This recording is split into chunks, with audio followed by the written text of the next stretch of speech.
안녕하세요. 이현석입니다. 오늘은 제11차 전력수급 기본계획에 어떤 내용들이 포함될 것으로 예상되고 있고 어떤 쟁점이 있는지를 좀 살펴보는 시간을 갖도록 하겠습니다.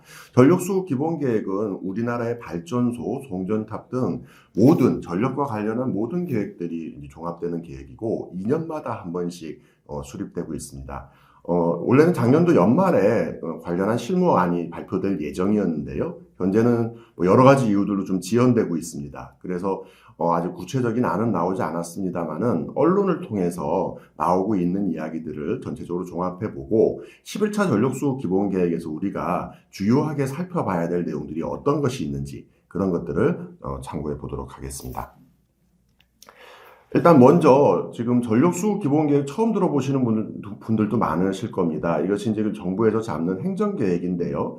과거 노무현 정부 시절이던 2006년도에 에너지 기본법이라고 하는 것이 만들어져서 우리나라의 모든 에너지와 관련한 계획들이 통합되는 일들이 있었습니다. 당시에 국가에너지위원회라고 하는 대통령이 위원장으로 있는 위원회가 신설되었고요. 이것이 이명박 정부를 거치면서 저탄소 녹색성장위원회라는 이름으로 이름이 좀 바뀌게 되었습니다. 그것이 이제 최근이었던 문재인 정부까지 계속 이어지게 되었습니다. 현재는 탄소 중립 녹색성장 기본법에 따라서 가장 최상위의 국가 탄소 중립 녹색 성장 전략이 만들어지게 되어 있고요. 이를 바탕으로 해서 국가 탄소 중립 녹색 성장 기본 계획이 수립되고 그 계획에 따라서 여러 가지 하위 계획들이 만들어지게 됩니다. 이제 과거하고 좀 다른 점은 국가 차원에서의 계획뿐만이 아니라 광역 지자체 그리고 기초 지자체 차원에서도 탄소 중립 녹색 성장 기본 계획을 짜도록 그렇게 되어져 있습니다. 그 하위 계획으로서 보시면은 수요와 공급 측면에서의 여러 계획들이 나오고 공급 측면에서는 전력 수급 기본 계획, 장기 천연가스 수급 기본 계획, 또 이제 석탄, 석유, 신재생 에너지 뭐 등등등에 대한 계획들이 많이 나옵니다. 이 하위로 나와 있는 여러 가지 계획들 중에서도 전력 수급 기본 계획이 그동안 많이 좀 쟁점이 되고 있는 것은 이와 연관되어 있는 이해 당사자들이 굉장히 많고요. 전력 수급 기본 계획이 잡힘에 따라서 석탄을 어떻게 수급할 것인지 천연가스를 어떻게 수급할 것인지에 대한 계획이 잡히기 때문에 사실은 다른 계획들보다도 굉장히 쟁점이 많이 되는 그런 행정 계획이다 이렇게 말씀드릴 수 있습니다. 작년도 초에 이 국가 전략으로서 탄소 중립 녹색 성장 국가 전략이 수립되었고요. 그 계획이 수립되는 과정에서 똑같이 제1차 국가 기본 계획이 만들어졌습니다. 이미 뭐 언론에도 많이 나왔는데요. 2030년도까지 온실가스를 2018년 대비 40% 감축하고 그리고 이제 핵발전과 재생에너지 비중을 늘리겠다라는 내용이 이제 되어 있습니다. 뒤에도 한번 나오겠습니다만은 뭐 표현은 그렇게 되어 있습니다만은 과거보다 재생에너지 양은 줄어들게 되는 것이기 때문에 현실적으로는 재생에너지는 계획이 오히려 축소되었고 핵발전이 좀 늘어나게 되는 그래서 이제 원전 최강국 건설이라고 하는 윤석열 정부의 기본적인 목표가 그대로 반영돼 있다 이렇게 말씀드릴 수 있습니다. 이와 함께 수소라든가 또는 탄소 포집, 저장, 활용 기술, CCUS라고 그러죠. 이런 것들이 같이 포함되어 있고 그리고 국제적인 감축도 더 양을 늘려서 전체적으로는 사실은 탄소 중립을 하는 목표를 갖고 있는 것은 맞습니다만은 이러한 방식으로 진행되는 것이 적절한 것인가 이런 이제 지적들이 그동안 많이 있었습니다. 오늘 말씀드릴 전력수급 기본 계획은 이제 이런 그 상위 계획을 바탕으로 해서 전기사업법상에 있는 계획으로서 그렇게 좀 만들어지게 돼 있습니다. 이 사실 환경이나 기후변화 등을 고민하시는 분이라면은 좀 친환경적인 전력 이런 게 필요하지 않겠냐 이렇게 되어 있습니다만은 사실 전기사업법상의 행정계획이다 보니 보시면은 이 전력수급 기본계획은 전력수급의 안정을 위해서 산업통상자원부 장관이 수립하여야 된다 이렇게 되어 있습니다. 그러니까 가장 큰 목적은 안정적인 전력 수급을 중심으로 해서 모든 계획들이 수립되고 절차나 이런 것들도 그렇게 함께 포함되어 있습니다. 뭐 그러다 보니까 지금 전기사업법 25조 2항을 보시게 되면은 이런 그 계획을 수립할 때는 당연히 관련한 공청회들을 이제 반드시 거치도록 되어져 있는데요. 만약에 여러 가지 이유들, 뭐 대표적으로 공청회가 이제 무산된다 그러죠. 많은 이해 당사자들, 지역 주민들이 공청회를 막거나 못하게 할 경우에는 이 공청회를 개최하지 안 할 수도 있는 그런 이제 단서 조항이 들어가 있기도 하고요. 뒤에 보시면은 뭐 국회에 관련한 내용을 보고해야 된다거나 또는 이제 상위 계획인 탄소 중립 녹색 성장 기본법에 따른 감축 목표를 부합하도록 노력해야 된다라는 조항들이 들어 있습니다.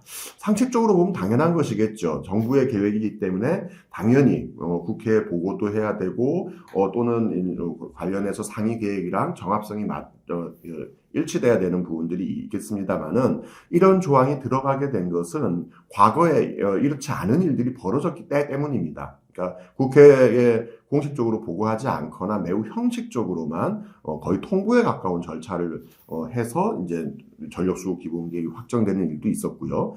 그리고 계속 전력계획상으로는 뭐 석탄 화력발전소를 계속 늘리는데 그럼에도 불구하고 온실가스는 점점 주는 걸로 이 각각의 계획들이 서로 일치하지 않는 일들도 벌어져서 최근 한 10여 년 동안 이에 대한 지속적인 시민사회 문제 제기가 있었고 그에 따라서 관련한 법들이 계속 갱신되어 오고 있는 그런 상황입니다. 제10차 전력수급 기본계획이 작년도 초에 확정됐습니다. 이게 2년마다 한 번씩 전력계획을 계속 보충하고 계속 이제 갱신하고 있는데요. 그 기간은 15년 단위입니다. 앞으로 15년 동안의 전력과 관련한 계획을 2년마다 한 번씩 갱신한다. 근데 법에 만약 2년마다 한 번씩 갱신을 못하면 어떻게 되느냐 이에 대한 조항이 없습니다. 그래서 원래대로라면은 2022년 재작년에 이 전력수급계획 10차 전력수급 기본계획이 확정되었어야만 했는데 계획이 수립되는 절차가 계속 지연돼 버린 거죠. 그래서 최종적으로는 작년도 1월에 이 10차 전력수급 기본계획이 확정되었습니다. 이런 일들이 그동안 계속 많았고요. 그래서 이번 11차 전력수급 기본계획 같은 경우는 좀 이렇게 시차에 좀 맞춰서 해보겠다, 심지어 좀 빨리 해보겠다. 그래서 올해 상반기 중에 확정을 짓겠다라고 얘기를 하고 있는데 어떻게 될지는 모르겠습니다. 워낙 이해 당사자들이 많고 복잡한 계획이다 보니까 뭐 지금도 당장 실무안이 작년도 연말에 나온다고 하는 것이 지금 2월 중순에 접어들었음에도 불구하고 아직 나오지 않고 있는 것이죠. 이 그 10차 전력수급 기본계획은 윤석열 정부가 취임하고 나서 만든 첫 번째 전력수급 기본계획입니다. 과거에 문재인 정부 때 있었던 전력계획과 그러다 보니까 확연하게 다르고 앞서서 말씀드린 것처럼 그러다 보니 이제 핵발전소를 늘리는 그런 계획들 그리고 산업계 요구에 따라서 전력 수요를 굉장히 많이 잡는 그런 내용들이 포함되어 있습니다. 어쨌든 그러다 보니 이제 보시면은 9차 전력 수급 기본 계획에는 이 15년 동안 앞으로의 전력 수요가 늘어나는 것이 1.8%에서 1.9% 정도로 그렇게 이제 예상을 했었는데요. 10차 전력 수급 계획에서는 1.9%에서 2.4% 정도로 전력 수요가 더 많이 늘어난다라고 이제 예측하고 있습니다. 이게 무슨 의미냐? 전력 수급 기본 계획은 기본적으로 앞으로 발생할 전력 수요에 대해서 예측하고요. 그 예측에 따라서 각각의 발전 사업자들이 발전소를 얼마나 지을지에 대한 의향서를 제출합니다. 그 의향서를 바탕으로 해서 이 발전소를 지을까 말까, 이 장소에 이 발전소를 넣는 게 적절하냐 적절하지 않느냐 이런 것들은 전체적으로 계획을 잡게 됩니다. 거기에 맞춰서 이제 송전선로 계획이라든가 또는 전력과 관련한 뭐 판매 시장을 어떻게 한다거나 이런 내용들이 같이 포함되어 있다 이렇게 보시면 될 것 같습니다. 여기. 그럼 왜 이런 큰 차이가 났느냐? 이제 9차 전력계획하고 10차 전력계획하고의 비교를 몇 가지 좀 해보겠습니다. 9차 전력계획 당시에서도 최근에 이제 에너지 전환을 하는 과정에서 전기 수요가 점점 늘어나고 있는 문제들이 지금 지적됐습니다. 이걸 전기화 경향이라고 표현을 하는데요. 뭐 이제 집에서 과거에 이제 취사를 위해서는 기본적으로 도시가스를 사용했다면 지금은 전기 인덕션을 쓴다거나 또는 휘발유나 경유차를 계속 탔다면 전기차를 쓴다거나 이렇게 에너지 수요가 전기로 바뀌는 일들이 굉장히 광범위하게 벌어지고 있다는 거죠. 여러 가지 형태로 많이 벌어지고 있는데 그 중에서 9차 전력수급 기본계획 당시에 쟁점이 됐던 거는 일단 전기차하고 스마트 스마트 공장, 스마트 시티, 스마트 홈 같이 이제 전력 수요가 많이 늘어나는 도시의 환경들이 좀 생겼다는 것이지요. 그래서 일단은 9차 전력수요 기본계획 당시에는 당연히 전기차 수요가 이제 늘어나는 것인데 당시에 연구를 좀 한 것이 있습니다. 보시면은 이 나라마다 전기차를 충전하는 패턴들이 조금씩 있는데요. 이제 미국의 패턴들을 조금 이렇게 좀 이제 보았더니만은 미국의 패턴 또는 제주도의 패턴들을 좀 보았더니 이게 사실은 전기차를 충전하는데 꽤 많이 전기가 들어가기 때문에 언제 전기차를 충전할 것인가에 대한 패턴이 굉장히 중요합니다. 이거에 따라서 이제 급속 충전기, 완속 충전기를 얼마만큼 배치하느냐 이런 것들도 중요하죠. 근데 사실은 전기차와 관련해서는 낮 시간에, 즉 전력 수요가 많이 있는 낮 시간에 충전하는 것보다 상대적으로 전력 수요가 적은 저녁 시간, 밤 시간에 충전을 하는 것들이 굉장히 유리한 것이죠. 그래서 이제 여러 가지 연구를 좀 해보았더니 당시 9차 전력수요 기본계획에는 전기차 보급에 따라서 전기차가 증가하지만 야간에 진행되는 완속 충전이 보편화됨에 따라서 최대 전력 시간대, 즉 이제 오후 3시, 이제 저 여름철 같은 경우는 오후 3시, 겨울철에는 11시 전후에 미치는 영향은 매우 제한적일 것으로 전망했다. 즉 전기차가 늘더라도 전력 수요가 그만큼 늘지 않는다는 것이지요. 뭐 이렇게 좀 평가를 했습니다. 그리고 이제 그 태양광과 같이 이제 공장이나 집에서 기본적으로 자가용으로 쓰기 위한, 자기 집에 쓰기 위한 형태의 이제 재생에너지 설비들이 굉장히 증가하고 있다는 것이죠. 이런 것들이 증가함에 따라서 오히려 전력 피크 시간대에는 전력 최대 수요를 줄이는 효과들이 있을 것이다. 그래서 이제 자가용 설비에 따라서 2034년도 최대 전력 수요가 1.2기가와트 정도 감소할 것이라고 예측했고요. 그리고 이제 4차 산업혁명에 따라서 당연히 다양한 형태의 전력 수요가 이제 증가하게 될 것인데 여기는 플러스 마이너스가 있다는 겁니다. 즉, 당연히 이 인터넷 사용량도 늘고 스마트 공장이 돌아가면은 전력 수용량이 늘 것 같지만 반대로 이런 공장이 만들어짐에 따라서 전력 설비의 효율이 좋아지는 거죠. 즉 전력 소비량이 일시적으로 감소할 수 있다는 겁니다. 하지만 점점점 스마트 시티나 스마트 홈이 많아지게 되면은 결국은 또 전력 수요가 늘게 되는 것이겠죠. 그래서 감소하는 부분과 증가하는 부분을 같이 평가해 놓았습니다. 그래서 스마트 공장의 경우에는 전력 소비량이 감소할 것으로 예상되었고 스마트 시티와 스마트 홈은 전력 소비가 증가하는 것으로 되어서 사실 2030년도까지는 전력 수요가 감소하고 그 이후에는 증가할 것으로 평가가 9차 전력 수요 기본 계획에는 되었습니다.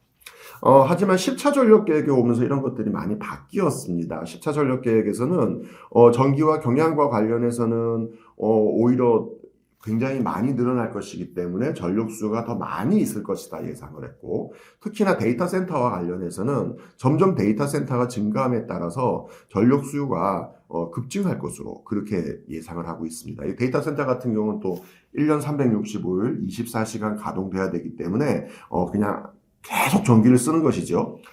이런 것들을 같이 이제 어느 정도의 우리나라에서 전력 수요를 이제 충족시킬 것이냐 또는 반대로 이런 전력 수요를 어떻게 적절하게 조절할 것이냐라는 게 전력 수요 기본 계획에서는 굉장히 중요하고 그동안 시민사회단체에서는 사실 최대한 전력 수요를 줄이는 방향, 즉 환경적으로 영향을 주지 않으려면 그것이 설사 재생에너지라 할지라도 전력 수요가 무한정 늘어나게 되면 그걸 감당하기 굉장히 힘들어지기 때문에 그거에 대한 수요 관리들이 진행돼야 되는 거 아니겠느냐 이런 얘기들을 그동안 좀 강조해 왔습니다.